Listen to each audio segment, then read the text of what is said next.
क्या कहेंगे? प्रधानमंत्री श्रीमान नरेंद्र मोदी जी को हृदय से धन्यवाद देता हूं।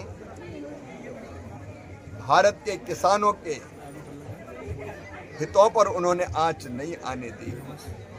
ये समझौता राष्ट्र हित में सर्वोत्तम समझौता है। किसानों के हित को सर्वथा सुरक्षित किया गया है।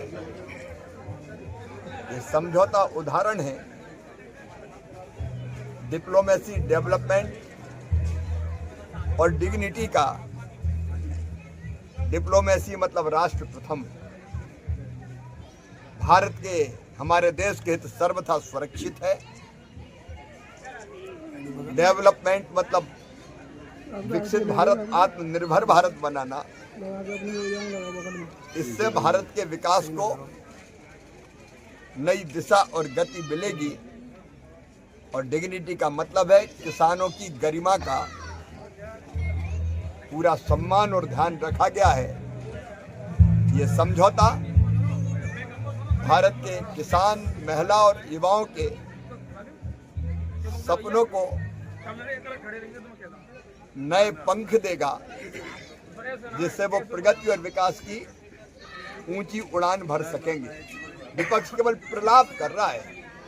पहले कांग्रेसियों तो बताए कि जब देश आजाद हुआ तब दुनिया की 6वीं अर्थव्यवस्था थे हम, और इनके शासनकाल में हम 11वें नंबर पर पहुंच गए। लेकिन आज मोदी जी के नेतृत्व में हम तीसरी सबसे बड़ी अर्थव्यवस्था बनने की दिशा में अग्रसर है। हमारे लिए राष्ट्रहित प्रथम है, लेकिन उनके लिए केवल राजनीति प्रथम है। तकलीफ होती है, विदेश की धरती पर खड़े रह के वो देश को गालियां देने का काम करते हैं। भाजपा और मोदी जी का विरोध करते करते वो देश का विरोध करने लगे हैं। लेकिन किसान भाइयों, कृषि मंत्री के नाते मैं पूरे दावे के साथ कह रहा हूं,